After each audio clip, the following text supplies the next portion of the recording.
most of the time now, they are all in one module. But once again, most of the time, make sure you're paying attention to your service information on what the car you're working on is actually set up with.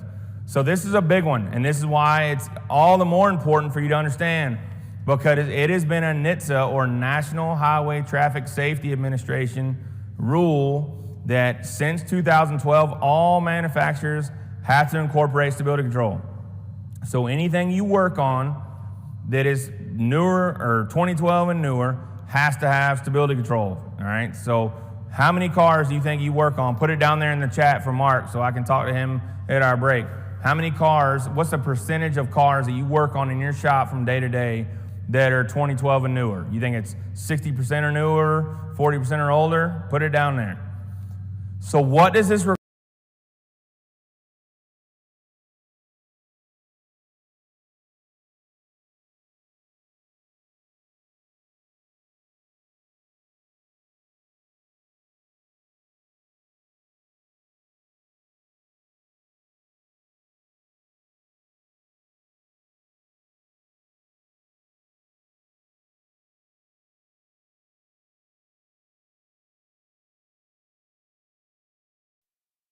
Drivability work, we talk about actual and desired. SAS would be desired. What is the driver of that vehicle actually asking for it to do? All right, and I'll get more in depth on that as we go on. A yaw sensor, we've got to add that also. So that goes in there to actually determine what the vehicle's doing rotating, and I'm going to get to that here in a minute. I got a display for you, I'll show you. And some accelerometers, and we're going to add a latitude and a longitude accelerometer into these systems, all right? But that's all it took. Software, steering wheel sensor, yaw rate sensor, and accelerometers. And most of the time nowadays, vehicles, and I'll probably say this several times, this yaw rate sensor and these accelerometers, latitude, longitude sensors, are all in one now. You'll hear it called a multi-axis sensor sometimes, all right? So let's get into it a little bit deeper. And the key point on this slide I want to point out to you is relies on accurate steering angle sensor input, all right? The reason why I want to point that out is steering angle sensor calibration. And I'm sure at some point you've had this discussion inside of your shop. If you do, especially if you're doing alignments, maybe you got a hunter like you see behind me here, that discussion has come up, all right? And this is not really a steering and chassis course, all right? But if this thing with VSC being involved, I'm going to talk about it a good bit, and I'm going to talk about why it is so important for you to understand what a steering angle sensor does, and if it is not calibrated properly, what can happen, all right? And we're actually going to walk through it later on live on this Malibu. So back into this thing, what all we would have, we already know a lot of these, right? Brake pedal position sensor, we talked about. Wheel speed sensors, we mentioned, but I'll get into more in depth on their operation and diagnostics. A modulator, right, built into that unit. Throttle position sensor, we talked about. ESC module, like I said, it could be separate on this vehicle. It just depends on what you're working on. A powertrain control module, or PCM, ECM, whatever you want to call it. And then a lateral acceleration yaw rate sensor. I've already hit those. And the reason we're talking about all these are these situations right here. And I'm fixing to walk you through each and every one of these, all right? And the first one we're going to hit is understeer. So understeer occurs when the vehicle does not follow the intended route of the driver. So if you see in my little caption here, you see this Corvette is making a left turn. And what's happening is it is pushing, for those of you that maybe do some circle track racing or whatever, it's a push. So that means my front tires are not following in the direction that I want it to go. It is understeering what I'm asking for. I'm asking it for it to go around this corner, and it is performing under that. It is pushing out to the outside. So basically what's happened here is the front wheels have lost traction. Think about it this way. You got a customer that, you know, sometimes they retired, they buy that Hellcat, and they are well beyond their driving, their talent level driving-wise, and they hit that corner a little bit too hot, all right? This is what we're talking about. So as understeering vehicle resists turning, and it tends to go straight. So what does it do? How does vehicle stability control help it in this situation, all right? So with aggressive steering, I mean, he's turned it pretty hard here. You can kind of see where the wheels are. I understand this is just a graphic, but he's got it turning pretty hard. And this says it compares actual yaw rate with target. I'm sorry, get my pointer back up there. Now, I'm going to get a little prop out here, and I'm going to talk about these real quick. I probably should have done it already, and I apologize that I did not. All right.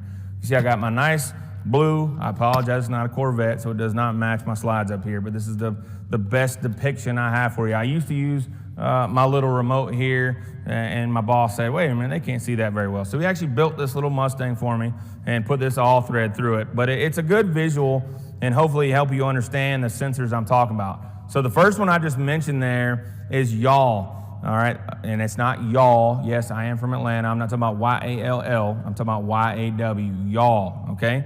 So yaw, what it's measuring is if you take this piece of all thread or this pin that's going through the center of this vehicle, that sensor measures this. It measures the rotation of the vehicle around that axis, and most of the time, you'll find that somewhere in the center of the vehicle, so it is the most accurate, okay? Now the next one, this next pin you see here is going to be a longitudinal sensor, so it's measuring across this axis from my finger here to my finger here, so it's measuring this motion. So if I hit the gas real hard, it sees that. If I hit the brakes real hard, it sees that. All right, that's longitude. Now the other one, we couldn't quite figure out. I had to get the drill bit all the way through there, and we knew we were going to run into this one. But a lateral sensor is going to measure this motion. All right, side to side. So when I get into this left-hand turn like this Corvette's doing, it's measuring that vehicle leaning over to that side. All right, so I can relate this back to that Corvette. So what it's saying is, it's comparing the actual yaw rate with target. So that Corvette is supposed to be turning left, and it knows based upon steering angle sensor, all right, what the driver is asking it to do.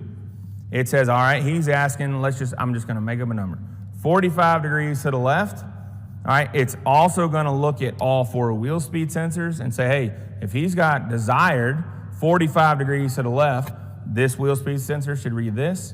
This one should read this one should read this, and my right rear should read this.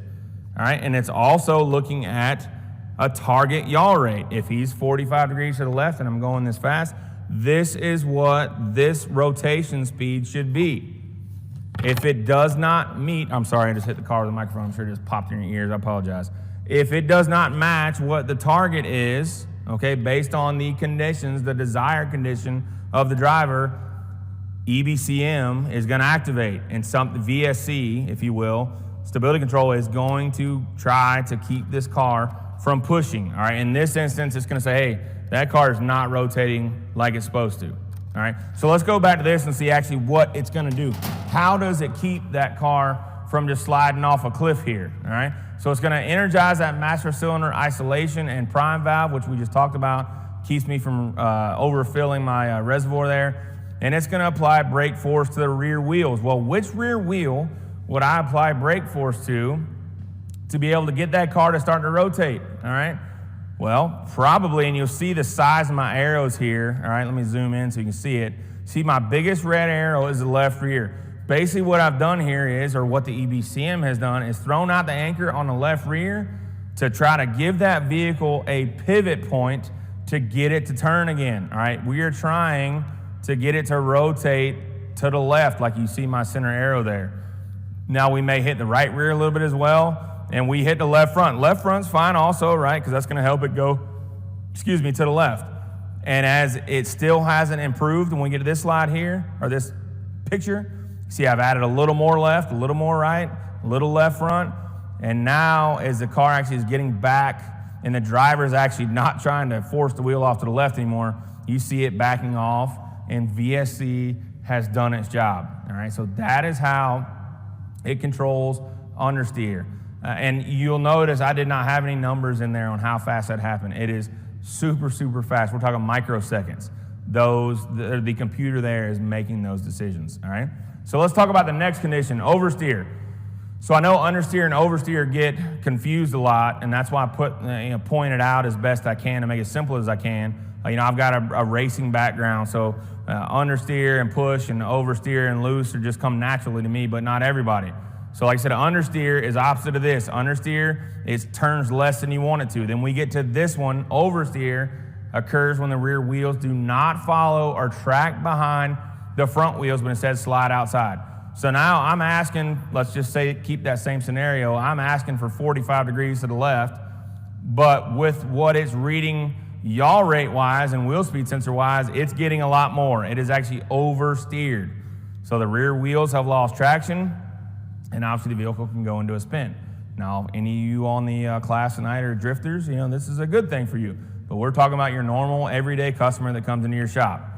So how is this mitigated? How does VSC mitigate this, keep it from happening? So once again, the inputs compare driver's intended course comes from where? Steering angle sensor. Compares that with what the vehicle is actually doing between wheel speed sensors, yaw, lateral, and longitudinal. ESC system intervenes by reducing engine power. Well, that's the first thing, because obviously if you've done this, now the last one I said maybe they had that Hellcat and they came in it too fast. And now this one they came in it too fast, but the front wheels actually gripped, all right, and the back end lost control. So it's going to reduce engine power first because we know we're going too fast to begin with. Apply braking to the front wheels. What front wheel do you think we would hit? Put it in there in the chat real quick before I move along. And that will assist the driver maintaining. So hopefully somebody got it right. To keep it from spinning around, I'm going to hit the right front. Once again, I'm going to throw the anchor out or set a pivot point on my right front because the vehicle wants to rotate counterclockwise. And if I hit that right front, hopefully it will mitigate that and keep that vehicle from oversteering or continuing to rotate around like we really don't want it to do, losing control, all right? So hopefully that gets you a little better understanding on how VSC works. And like I said, I can't stress enough the importance of these sensors, and that's actually the next thing that I'm gonna hit here and get a little more in depth and kind of get into the diagnostic side of this course. But I want you to be aware, once again, it's gonna be hard for you to understand what that customer complaint is. I can't tell you how many times I had it as a flat rate tech. The customer comes in complaining about something, and hey, that's normal. They got this new diesel truck. They've never had one before. It's a long bed, so I got rear wheels hanging out there with no weight on them. Well, when I accelerated today, this blinking light came on in the dash. Well, that's probably normal, right? Because they lost traction. All right, so you have to understand how those systems work. So let's get into the nitty-gritty of it, right? And what we're looking at sensor-wise. So the first thing we're going to hit is steering angle sensors. So the first one I'm going to touch here is low resolution, and I will say, depending on how long you've done this, and Mark will let me know that based on your chat there later on, how long you've been doing it. If you've been doing it a while, you've probably seen these before, all right? But I will say the vast majority of cars, at 99.9% nowadays, you will not see this, all right? But what this thing was an early style of it. It was just a 0 to 5 volt output. All right, so what you're looking at there in between my red marks, all right, is a 2.5 turn, that's one wheel rotation. It will take 2.5 turns lock to lock, all right? About 5 volts and down to 0 and then back up again, all right? And it is an analog sensor, very similar to what you'd find on a throttle position sensor. Most of the time they're located here, like you see on this one. Let me zoom in on you. Sorry, it's not the best picture. Like I said, it's older. At the base of the column, so it makes it pretty easy to change. The big problem you'd find, or we found on these, they were not very precise. I mean, you can see, we got a full sweep in one rotation. That's not a whole lot of resolution there. But they would only pick it up 8 to 9 degree increments. So a lot of times you get some over assist complaints on some GM pickups, early SUVs, because of that system, all right? But that's just some knowledge for you, because once again, you're probably not going to see many rolling through your shop nowadays unless you're just possibly a classic car shop, all right? But this is the vast majority of what you're going to come across, these high resolution steering angle sensors. And we've gone to this for many reasons, and one of the big ones being stability control, all right? We need a very accurate input as far as what the driver's asking for, but then we go into some of these vehicles, and I'm going to show you some of it later on, these self-driving vehicles, electronic power steering, so That EBCM needs to know what that module has done, how is it turning the wheel, all right? Very important to know all that information. So they can either be a Hall effect type or an optical. I'm gonna give my opinion here. I'll tell you, I think the vast majority you're gonna see are gonna be a Hall effect type. This optical, using these photo LEDs, it can work. The problem being, if you think about the conditions inside of a vehicle, think about the nastiest car you've ever worked on, right? You talk about dust and nastiness gets down in here, and these LEDs have to actually go through this coated wheel into the other side. And if I get a piece of dirt or something in there, it's not going to work properly. So most of them you're going to see are going to be this Hall effect style, all right? And I'm not going to get down too deep down into the design there. Just to understand, let me go back just for a second.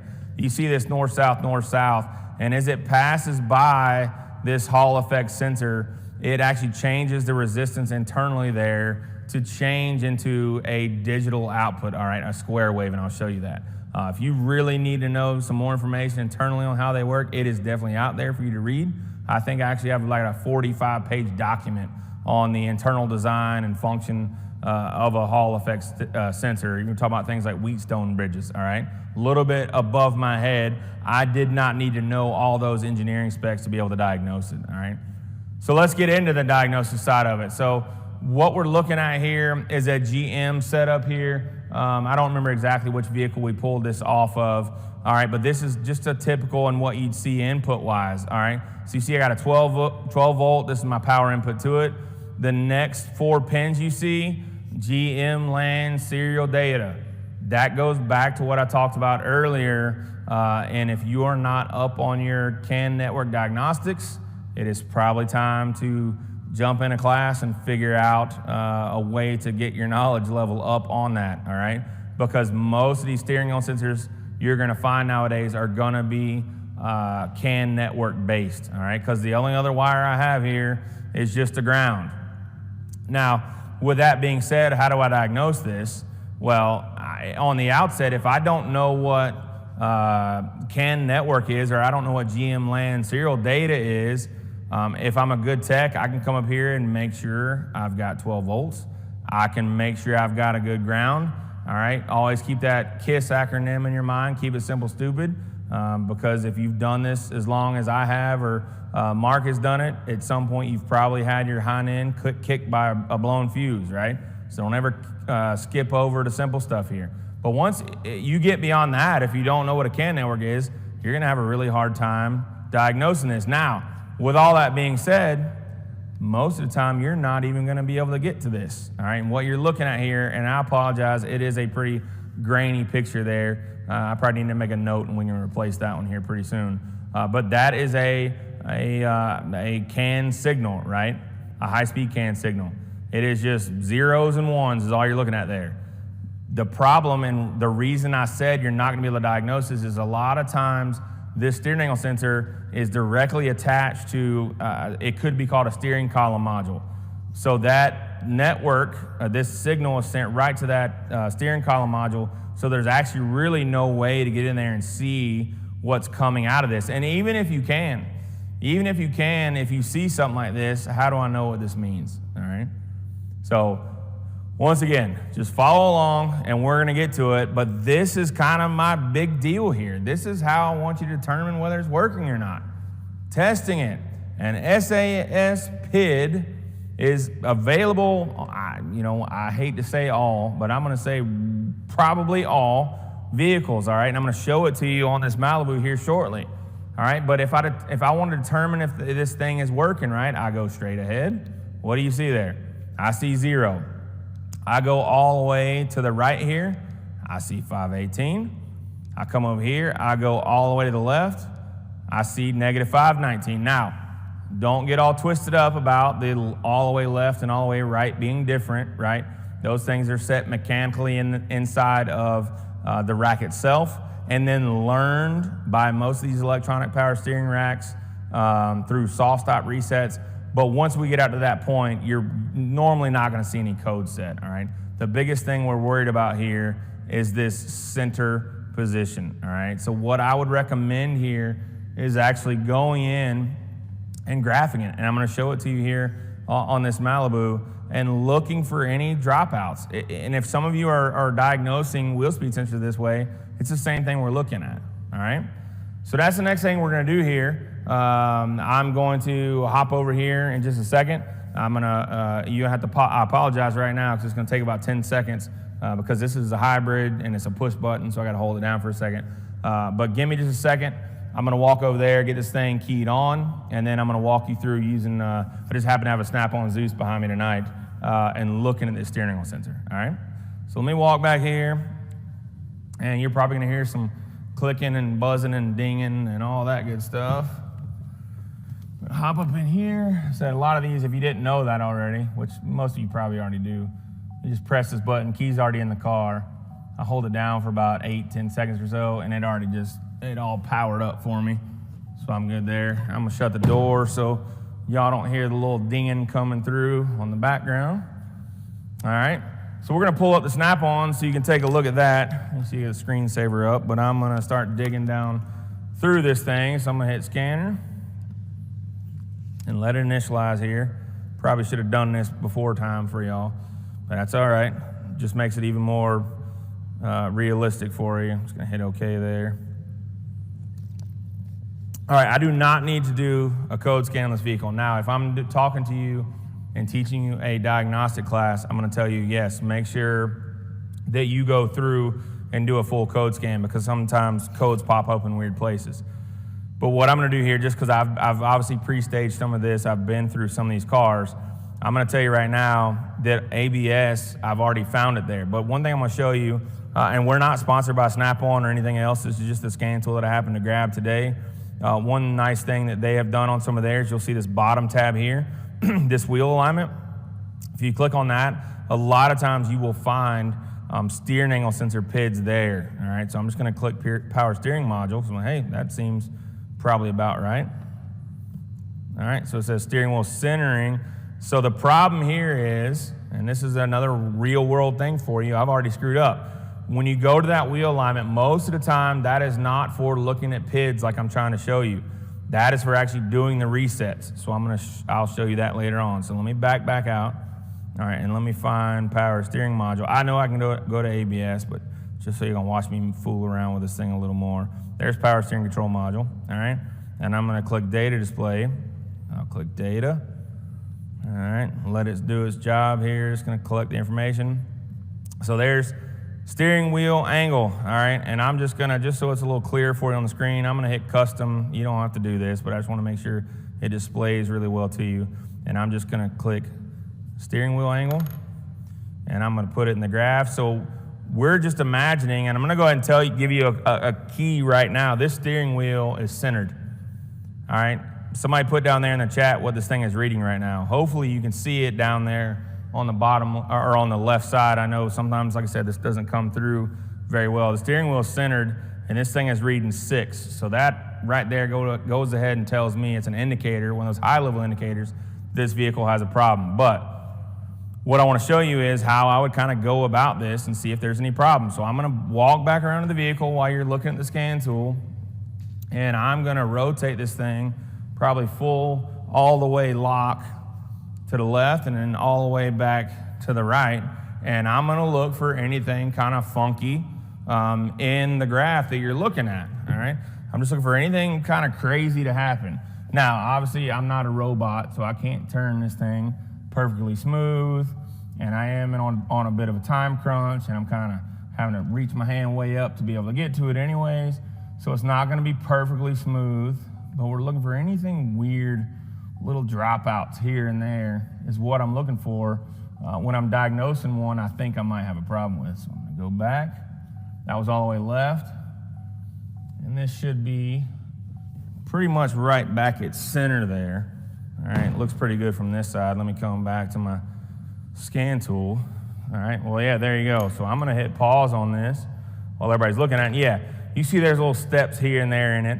That's because I was only using one hand because I'm reaching up into it. But that's okay to me, all right?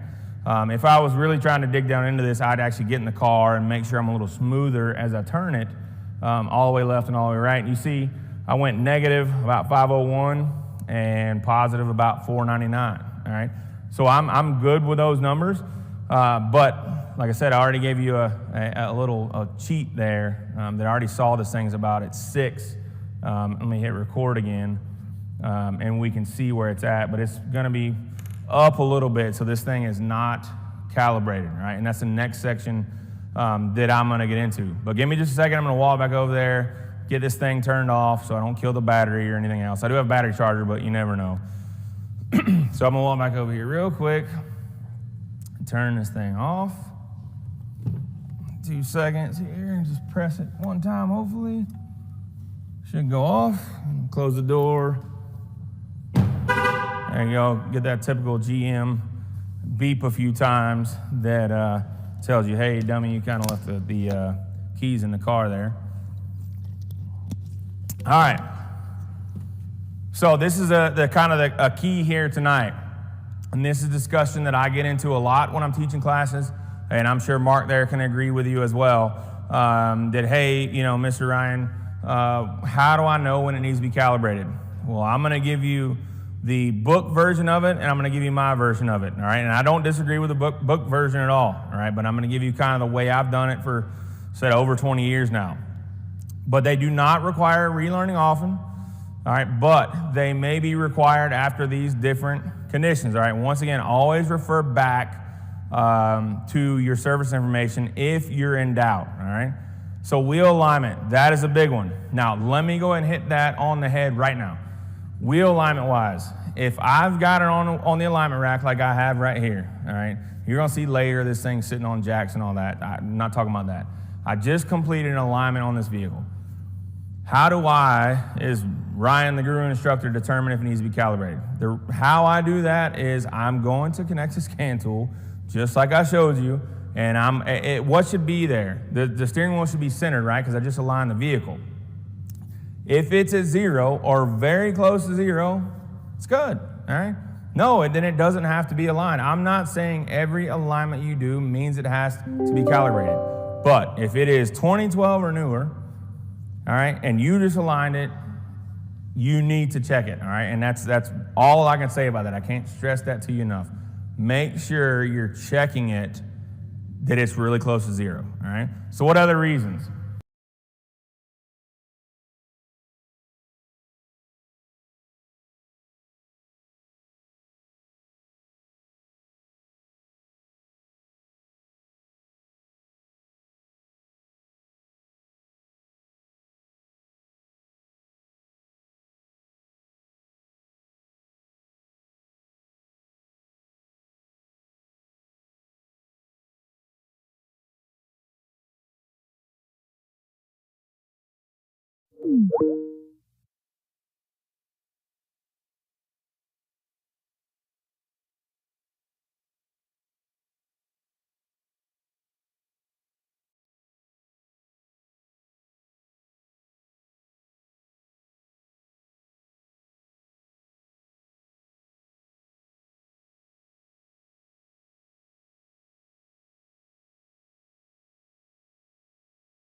Can you hear me? That's good news. That's very good news. Um, okay, so if that is working, then I should be hearing you from somewhere else as well. Can you speak, please?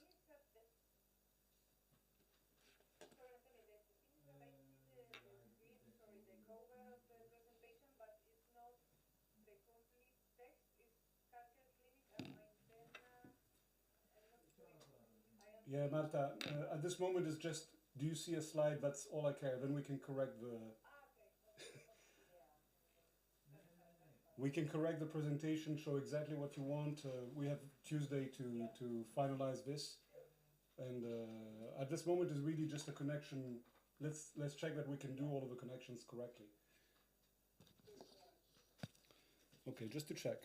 You're hearing me from this mic. If I tap it, that's what you're hearing, right? Good.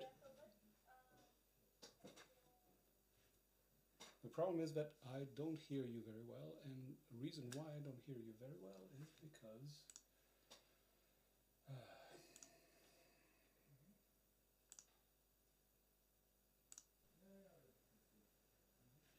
I'm not sure what I hear you perfectly. issues Maren is having.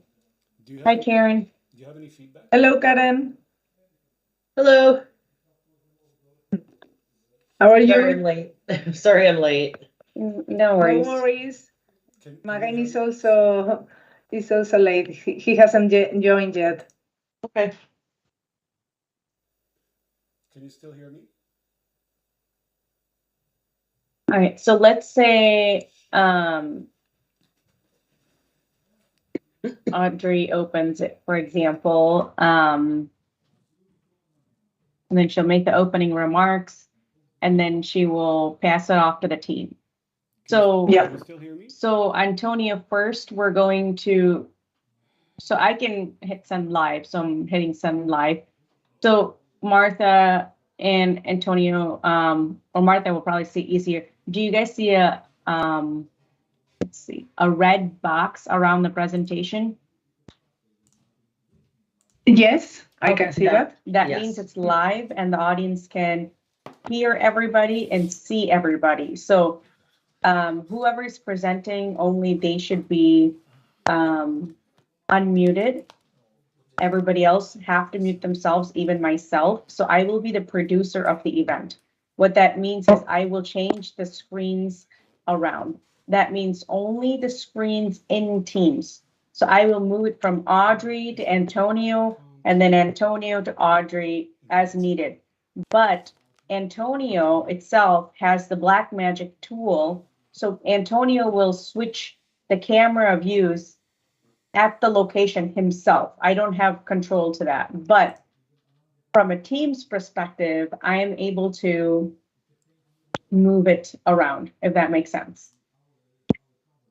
Okay. So Okay, Antonio, yeah, so Antonio, now we see the screen, right? So change it so that, because first what we would do is we would change it so we see the people. So where are they sitting? Oh, Antonio's talking. Antonio, we can't hear you. Can you, nothing? Still nothing? Let's see. It's not on the Teams. Is this working? Hello? No, we cannot hear you, Antonio. We cannot. Well, at least I cannot. No, I can't hear him. And now? Okay, the problem is that I cannot hear them and us at the same time. So,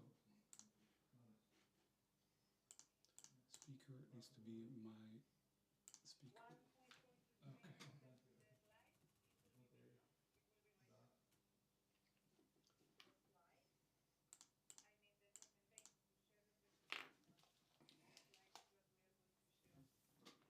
Okay. They don't hear us. No. Even not through Team, I couldn't even log in in this one. No, it's a problem with the setup of the mics. Oh. So basically, we're speaking through that microphone, Mm-hmm. and it needs to be picked up by this, and just needs to send the signal to Teams. Here it's picked up. Yeah, it is working. It's just that Teams is doing something which prevents a feedback loop, and I still haven't figured out how to do that without having a feedback loop. Because if we want to be able to hear them, we need to connect. But I cannot connect with my account. You need to connect with somebody else's account to the presentation, so that we can hear what is coming out from there, basically. Yeah. It's a That's complicated why we test setup, it, right? and so let me check. You can hear me now? Oh, okay. Oh my, we can hear you. So just have a problem with volume. Just a moment. Let me try to figure that one out. Okay, that's at the maximum, and let's do it like this. So I don't hear anything. Just a second. Let me fix No, this. that's fine.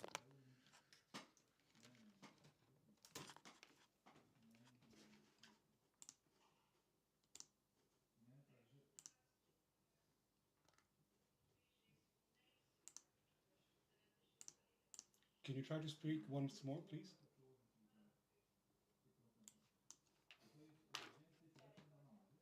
No, I don't have the.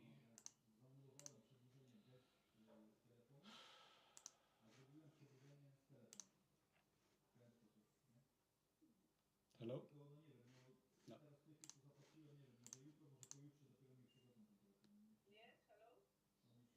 Well, we hear you, but very, very low. It's a bit weird.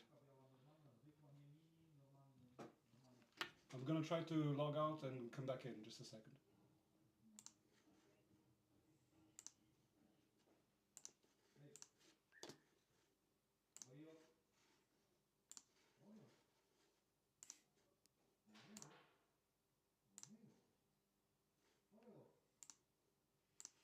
That we could test quite general, isn't it? Just I haven't figured out how to do this yet. but I mean. There's a feedback mute that audio off. Why is this audio off? Okay, let's try that. Hello? Hey, Antonio. Yeah, back, but no success. Hello?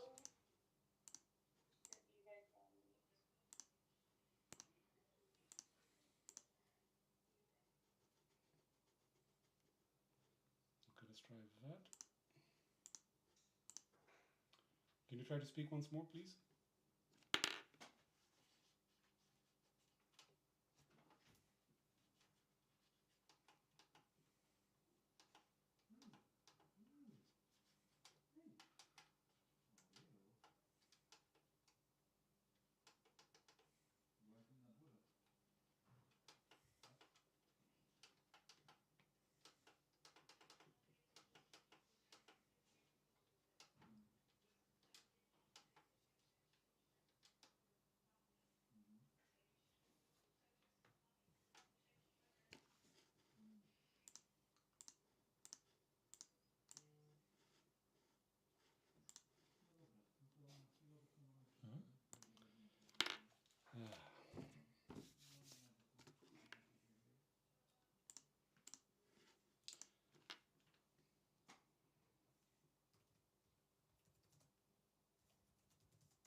Or we just need one general connection to Teams, and then. Actually, we need two persons to be connected to Teams. Otherwise, it's very difficult to hear whatever is happening on Teams. So hearing from Teams is basically what is blocking at this stage. Sending the audio for Teams, we do that easily. So they can see that, or. This is what we are broadcasting right now. But they cannot hear us for whatever reason, and my computer doesn't pick up the headphone. So you can hear me now. Okay. It's just that the audio on my PC is very, very low, so we hear you, but we barely hear you.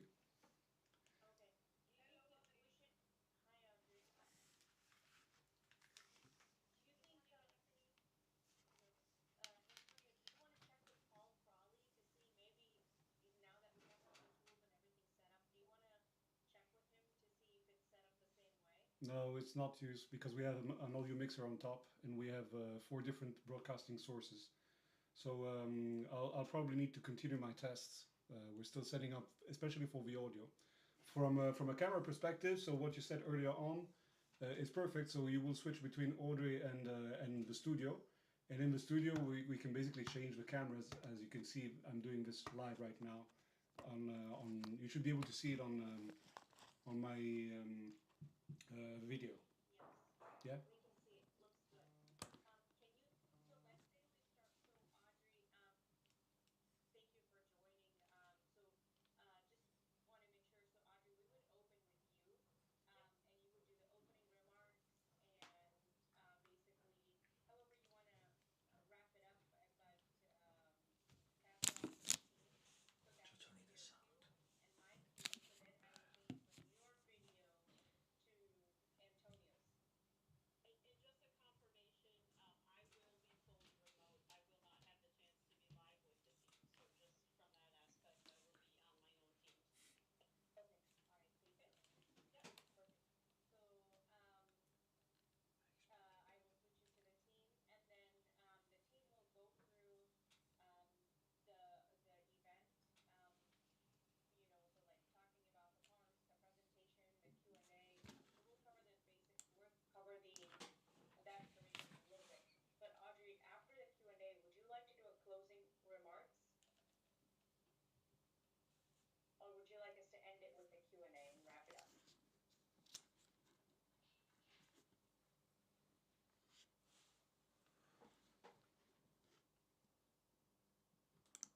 I think that we can always make a decision later on. Maybe it's Marijn speaking. I'm sitting next to Antonio. Hey. Hello. Hey. I think we do have the question and answers, so that's let's say we can round it up if Audrey wants to say something, or we can do in her name. That could also be maybe easier for her agenda as well. Otherwise, she needs to stay like 60 minutes just to do the closing. But yeah, we can always do, but we can also say something on behalf of her. Perfect. Audrey, sorry, if you're talking, you're on mute.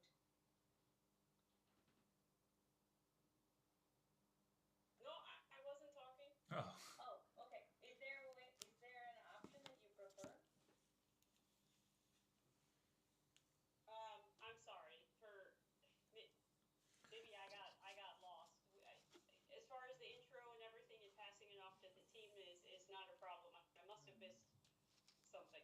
No, it was just if you needed to do an outro, but then you need to stay all the way to the end. So we can also say something in the end after the question and answers. Yeah, no, my plan is to stay until the end, so Okay. no issue. Okay. Okay. Okay. No worries. So, team, after the Q&A, just pass it back to Audrey. That will be her cue and my cue to change it to Audrey, and then Audrey will do the closing remarks.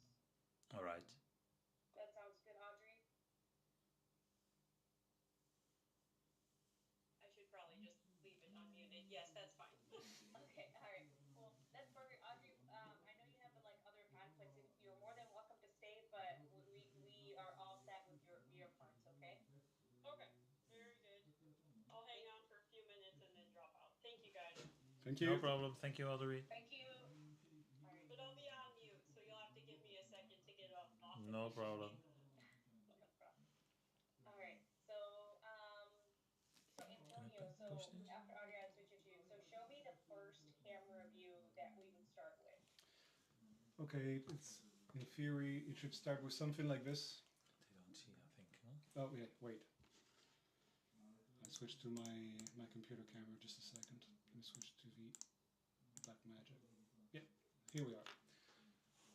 So this is where we would start. It's not dressed up yet, and there's going to be a chair. There's going to be a presenter who's going to be speaking. Starting with Marijn actually. So I will only do, let's say, a 1.5 2 minute introduction on what we're going to do. So after Audrey, you will have me introducing, let's say, the winter topic, what we're supposed to do, introducing the Guru program a bit. And after that, we will have 3 locations, let's say. One for Oscar, one for Roberto, one for Milan. where we have different camera angles. So those are the 3 locations, let's say. Then I will close, let's say, and I can put this on a PowerPoint if you want. No, this is good. We already have. I think we already have that. Yeah. But yeah. So what I wanted. Yep. I wanted to see this real quick. So, so we would start with. So Antonio, we would start first with that camera view. This one, yeah. Sorry, with that TV. So we'd start with the, and then is the presentation going to be on the TV? We are still figuring that out. We try to avoid to do that, so that the presentation is going to be virtually on top. So something, if I find the button, just a second. Okay. It's basically a picture-in-picture, and yeah, I'll find it.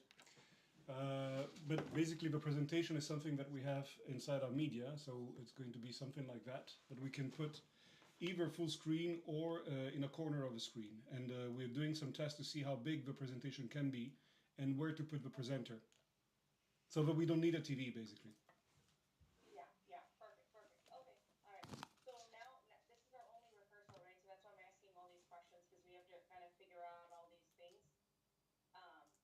Okay, so we would start here, and Marin will open it, and then you'll quickly switch over to the presentation then, Antonio? Well, depends on who's speaking. So they do have a couple of slides, and sometimes there's only one slide. So we have a deck which explains all the different persons who are talking and how many slides they actually have to present, and when to move to a camera where we have details or to a camera where we have the overview of the stuff. So let me take you through that relatively quickly. So camera 1 is basically what you see. Then the second presenter is going to be in a very similar situation, but on the other side of the room, and that camera is not switched on yet. We're still configuring it. Then we're talking about braking, and the braking area, actually, the second camera is going to be with in this type of setup. So similar to the previous one, the only difference is that it's a different speaker, and it's at the opposite side of the room. Then we're actually moving to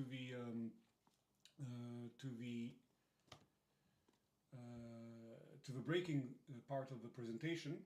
There is one slide, and the presenter is showing. He's presenting from this area, and we have a detail camera which is not switched on yet that is focusing on the wheel. Actually, it's focusing on the wheel. And we have another zoom camera, so we're basically playing with 2 or 3 cameras in this case. Then we have another area, which is this area here, where there's going to be a second car with a hood open. We're going to show that engine as well, and there's going to be a presenter, and that is Milan. So we basically have 3 cameras for this scene, 3 cameras for the braking scene that you showed earlier on, 1 camera on Marijn, and 1 camera on Oscar.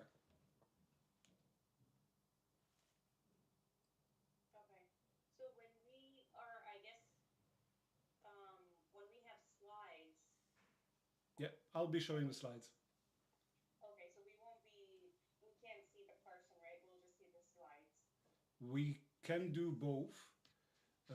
The idea is that in this camera here, and if you bear with me, I'm going to try to find exactly what I was thinking of doing. But there is something on the ATEM Mini, so the Blackmagic thingy, that allows us to put a picture-in-picture. And I was trying to configure that, but I haven't finished.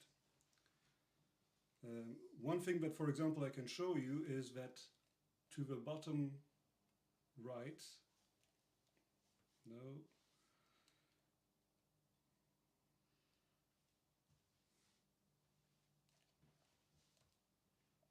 no, I need to configure all of that. Basically, I can put a logo of Gurus to the bottom right, which stays fixed.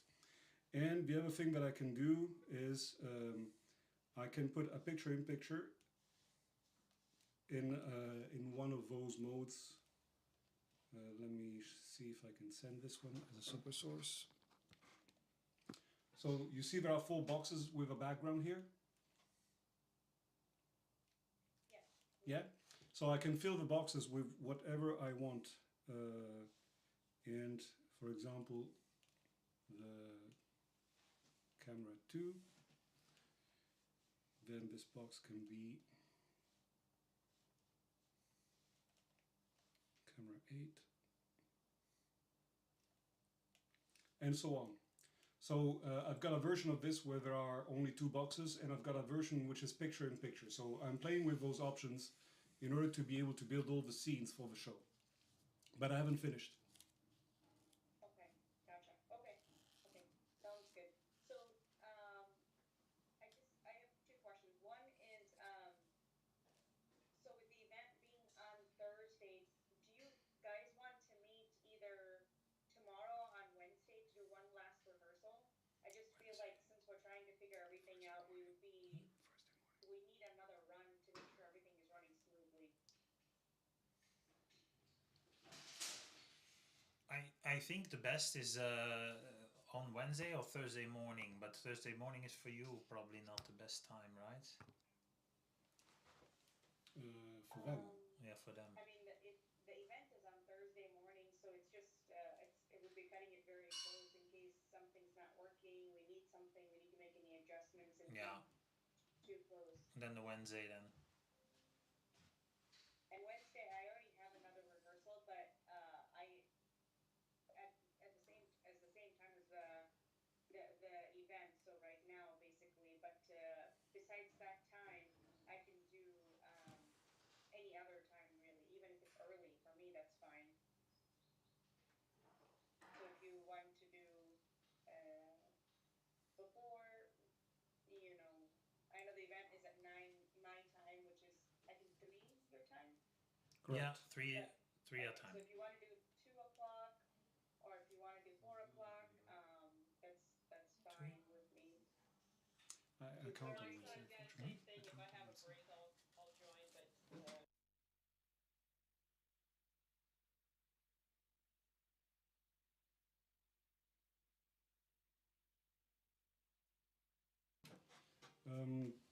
We are basically already rehearsing tomorrow as well with all the speakers, and we're spending the rest of the day to configure all the stuff that we need to configure in terms of camera angles and lighting and that kind of stuff, and do the picture in picture. And what I was thinking is basically that the only thing that we can test together here is that the connection works, which I think it does. We wouldn't be testing much more apart from the fact that yes, we're switching stuff. Or is it that you would like to check? Yeah, I would like to just make sure everything is just flowing smoothly. Just because, I mean, it's a pretty big event, so I just, um, generally we do multiple rehearsals. That is normal for us. We do multiple rehearsals just to make sure everything is flowing. And this is only our first and our only rehearsal so far scheduled. So, yeah, I would just feel more comfortable if we could do another rehearsal where we can practice everything very smoothly. And also, I have people on the audience side who's looking at this event right now, who's hearing us talk. Okay. So I want this person to see it from the audience side again, right, on Wednesday when we set it all up, so that way it's easier, right? Because we can only see it. We might see everything very fast as it's moving, but it might not be. It's not that fast on the audience side. So we also have to test it on the audience side. It's a different link. Sure. Okay, so basically we're back here again to do the rehearsal tomorrow with the people, but it's going to be a content rehearsal as well as a camera rehearsal.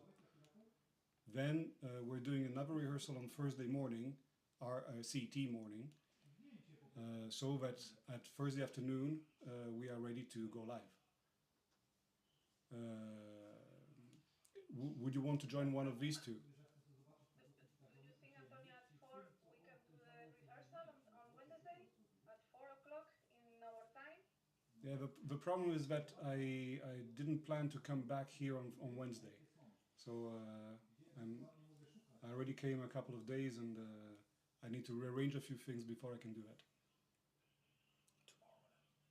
Maybe earlier then? Tomorrow is a possibility. If you want tomorrow afternoon, I'm here. Maybe tomorrow is the best option, right? And then maybe another one on Thursday, just to be sure. We can do even a tomorrow relatively late. Okay, yeah, do you guys want to do tomorrow 3:30 your time? Even later, if you want. Because anyway, we'll all be here. Yeah. Most of us don't have a home here, so All the presenters are coming in tomorrow, so we have planned a full day of rehearsal. So we could do, let's say, another check tomorrow late afternoon. yeah. Yeah, if 3:30 is okay for you guys, that works for me. Even later. I think later is probably going to be better. You prefer later? Yes. Okay. Do you want to do 4:30? Yeah, for me Yeah. it's fine. I will adjust. Let's do that. Okay. And it shouldn't take that long. I think. I mean, it shouldn't take more than 10 minutes. I think it's just to make sure Yeah, point as taken. we're switching, because now I think this was a great meeting where we were able to figure a few things out, but we need to be able to actually move through the flow. But that's fine. But I think that's good to do. So that will secure all of us. I think that's also fine if you see the things working 100%. And then we have another day to test on the content, let's say, with the guys. And then we can always do another one on Thursday. I think we should anyway to do that. We will do it ourselves as well, but maybe we set up one extra on Thursday just before, and then we're set. Okay. So Perfect. we do So a couple. tomorrow will be at 4:30, and then Thursday. So the event is at 3 o'clock Thursday, right? Yep. Yep. So usually what I do is I recommend that people log in 30 minutes before, and we make sure everything is set up then. Do you prefer to meet earlier than 30 minutes? No, I think that's fine. 30 minutes is perfectly good. I think we will be live anyway, no? Yeah. Or testing. Perfect. So we will do that. Okay. So we can talk about the Q&A real quick. So in terms of the flow, I think you guys already have the flow figured out. So we'll be, people will be presenting. We will be talking about the park in different areas. I mean, similar to the first garage tours, right? So all of that is fine. And then we bring it back, right, to where everybody's sitting as a team. So everybody's sitting together as a team, and that's where they're doing the Q&A. So we had received like one or two questions, which I sent it to you guys. Yep. But then the other questions, make sure you have some written out so you can talk about these questions. Yep, we will. Okay. I think there was one question of Marta, but maybe she discussed it already with you. Was how do we get access, or can people send by chat or by email, or who's tracking So I'll that? talk about that now. Okay, perfect. Yeah. So one is the email way, which I sent you guys one question, and the other one is prepared questions. So the third way is the Q&A. So the Q&A will be turned on. So the questions, so anything you post in the chat, do you see a button that says chat in Teams? Yep. Anything that says chat, that's only for the presenter. So it'd be me, Antonio, Martha, Audrey, like it's just us. Okay. Okay. Okay, so no one is watching this, only us. No one is watching the chat, correct? Perfect. When you see the Q&A section, that is for the audience. They can either post it with their name or they can post it anonymous. Most people post it anonymous.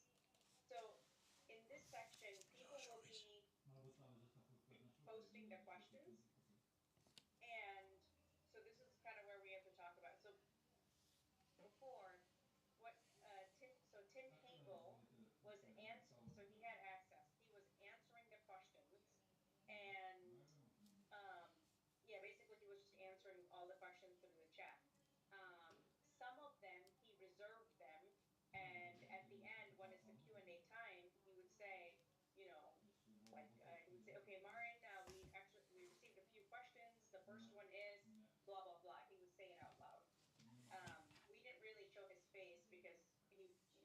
remote and we can't switch between that many cameras. So he would just read the question and then they would answer the question, so on and so forth. So during the event, as the questions were coming through, he was answering them in the chat if he had the knowledge, because we get a lot of questions. And then towards the end, he would reserve a couple and then ask those during the chat. And then some we didn't even answer. So what we did was after the event, I downloaded all the questions and he typed up the answers. We put it together in a PDF, like I think it was a question and answers PDF, and we sent it to all the employees.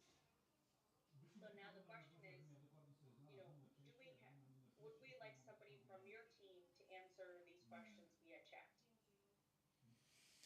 I think we could follow more or less the same structure there, but probably we cannot answer all the questions. So we need also to export the questions and then after the meeting come back with a general statement of all these questions and answers. Yeah, no problem. That would be best because we have 4 presenters, let's say, so we need to switch a bit here and there. But yeah, I will be responsible also for filtering the questions, so what will be in the broadcast, and then we will, in the course of, let's say, the event, also answer a couple in the chat and reserve a few for later. I think there's no way that we can answer them all like Tim was doing. So No, he didn't answer them all. yeah, Because we get a lot of questions. So, okay, yeah, no, he didn't answer them all. okay, but that's good. We'll try to follow the same route. Okay, so who are we going to assign for answering the questions in the through the live Q&A box? Marta. Yeah, maybe Marta then in the computer, and then we can help Marta to answer the questions. Yeah, yeah, yeah. Because I'm not a technical person, but I No, can no, but monitor that. Yeah. you can monitor it, right? And then we will help. Okay. So just a couple of things, Martha. Then, so let me go ahead and share my screen. So it's going to look a little weird, mind you, but let me know when you guys can see it.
We did prepare the questions. They are going to talk about the prepared questions, but yeah, we're talking about the part. What do we do?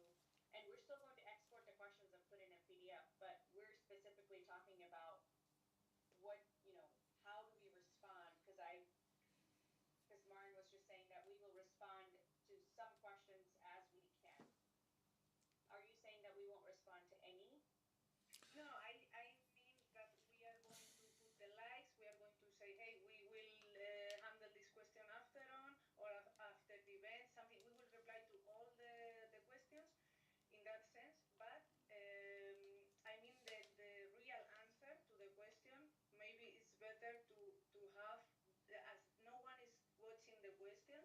maybe it's better to prepare 3 or 4 questions, fixed questions, and then for the rest we can reply on the chat together with my team, so they can help me to answer in that moment the questions if they are next to me. And when it's the real time for questions and answers, maybe we can arise one of the questions, and for the rest we can answer the prepared questions in advance. So then we are sure that everything is handled in the best way, I think, because Maren is going to be closing the presentation, and maybe he needs to run to another. No, Marta, I think we shouldn't overcomplicate. So we will monitor the questions, let's say through the chat. We'll try to answer, let's say, the best we can, but there will be a time that we need to stop because we need to have the live Q&A, right? And then if you can provide us with an export of all the questions, we will handle all of them after the meeting. Sounds good. Sounds good. Okay. So you'll note one other thing I want to talk about is you'll notice once you are typing your response, you can hit enter, but sometimes it gives you the option over like right under the answer to that'll say publish. So make sure you hit publish. If you don't hit the keyword publish, people won't see it. Okay. All right. Okay. And it is possible to edit the answer, or it's not possible, because in Teams in this version I think we cannot delete the message or edit the message. If it has been sent, can we edit it, or it's not we possible? can't edit it. We can't. Okay, so we need to be very sure of the answer before publishing. Correct. Okay. Even before hitting send, because after you hit send, you can't. I guess you can send multiple answers and only publish one. But also it doesn't mean it's the final answer because we will still send a PDF. So it's okay. Like if we give them, I don't know, if they have a question about rates, if we answer it with 1 or 2 sentences and we realize, well, I think we can answer it better, we will answer it better in the PDF, like in the chat, like Maren has the right idea. It's just we answer to the best of our ability. We answer as much as we can, and that's okay. If people really want answers to their questions, they will read the PDF. Yeah, I agree. Sure. Yeah. Understood. Okay. Very good. All right. So I want to talk about just the presenters from a team's perspective. So I can make sure, because when we add too many people, it gets confusing. So Karen Shulhan will be my backup in case my computer crashes or anything like that. It hasn't happened before, but you never know. So Karen Shulhan will be my backup, so she will be the other producer that you'll see next to my name. Now, Antonio will be the presenter since he will hold the key to everything. And we have Audrey as the presenter. Okay? Now, do I need to make anybody else the presenter? Only the presenters have access to the Q&A. So Martha, do you want to be a presenter? Maybe just in case there is an issue or something, maybe it's good if it's possible to put me as optional. Yes, I can. Yeah, that's good especially for the Q&A. Okay, perfect. And Maren, do you also want to be the presenter? If that's not a problem in maximum amount of presenters or something, yes, please. Then we can also have a backup, let's say, on that one. Yeah, perfect. We can do that. Okay, so we're going to have Antonio, myself, Karen Shulhan, Martha, Maren, and Audrey. Exactly. Sounds good. If that forms an issue or anything, then leave me out. But Marta should have one for the Q&A, and Antonio, of course, for all the signals. So that should be okay. Okay, perfect. Okay, well, that sounds good, and thank you so much for your time, guys. Sorry No if problem. we went a little bit over. No, that's okay. And but we're working hard on our side. Maybe it was not 100% for now, but we're working on it, and I'm sure tomorrow will already be fixed. So trust us on that. We'll make sure it will be a success. Awesome. Awesome. Thank you guys. Thank you. Good. Thank you very much. All right. I'll send you guys another invite for Thank- Wednesday, right? That's okay. Yeah, perfect. Perfect. 4:30, no? Misha, can you just hang on for a quick second? I just have something to tell you real quick. Okay. All right. Sorry, is it Wednesday or Tuesday? Tuesday, right? That's what we're doing? Tuesday at 4:30. Yeah, Tomorrow. Tuesday, tomorrow. Yeah. Tomorrow. Okay. Yeah. All right. Thank you, guys. Thank you. Okay. Bye bye. Thank you very Okay, see you much. guys. Hi.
Netjes toch?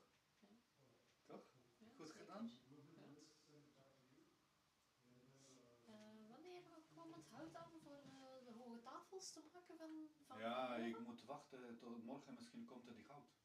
Misschien. Ja, ik vandaag die opdracht gekregen voor die bedrijf wat moet brengen hier naartoe. Ah ja. Ja, morgen is die laatste dag voor leveren. Ah, oké. Ja, dat die mensen altijd spelen toch, die laatste dag, weet je zo. Mhm. Oké, ça va. Dan komt er weer een slaapstand. Oké. Nee, ça va. Ja. Eh, Maar jullie zijn klaar met mij.